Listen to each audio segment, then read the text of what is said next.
Pourquoi les gens veulent-ils toujours te ramener à ton passé? Pourquoi dès que tu es en train de changer ou de réussir, il y a toujours quelqu'un pour te rappeler qui tu étais 5 ans auparavant?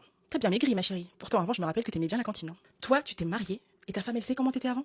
Hmm. Aujourd'hui, on va tenter d'y répondre. 1. L'assignation identitaire. En sociologie, Howard Baker et Erving Hoffman expliquent que la société fonctionne par étiquette. Si tu as été le clown, celui qui échoue ou qui fait des mauvais choix, les gens t'ont mis dans une case. Et quand tu changes, tu brises en quelque sorte l'équilibre du groupe.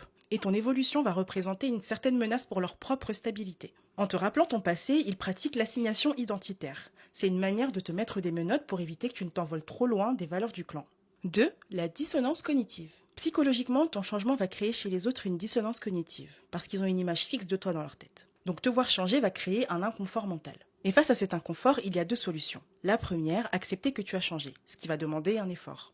Et la deuxième option, c'est de nier ton évolution, en te ramenant à tes erreurs passées ou à tes comportements. Ce qui est beaucoup plus facile pour l'ego et va demander moins d'efforts. Pour Georges Simmel, plus le cercle social d'origine est étroit, plus il est tyrannique. Le groupe a besoin que tu restes prévisible pour maintenir un certain équilibre. Te rappeler qui tu étais peut être une tentative de te fixer pour éviter que tu ne sortes du rang. Mais Phil Winsar propose une issue, l'autodéfinition. Pour lui, la véritable liberté consiste à arrêter de se voir dans le miroir déformant des autres pour habiter sa propre lumière. Enfin, la théorie du panier de crabe. Lorsqu'un crabe tente de sortir du panier, les autres le tirent vers le bas pour éviter qu'il ne s'échappe. En te rappelant ton passé, ils ne parlent pas de toi, mais de leur propre peur de rester sur place pendant que toi, tu avances. Mais le danger, c'est de croire que leur souvenir de toi est plus vrai que ta réalité actuelle. Mais souviens-toi que ceux qui te rappellent souvent ton passé sont ceux qui n'ont pas réussi à se construire un futur. Donc si tu as autour de toi des personnes qui deviennent tes historiens attitrés lorsque tu es à ton acmé, montre-toi indulgent envers eux et rappelle-toi qu'avoir l'impression de rater sa vie n'est pas quelque chose de facile.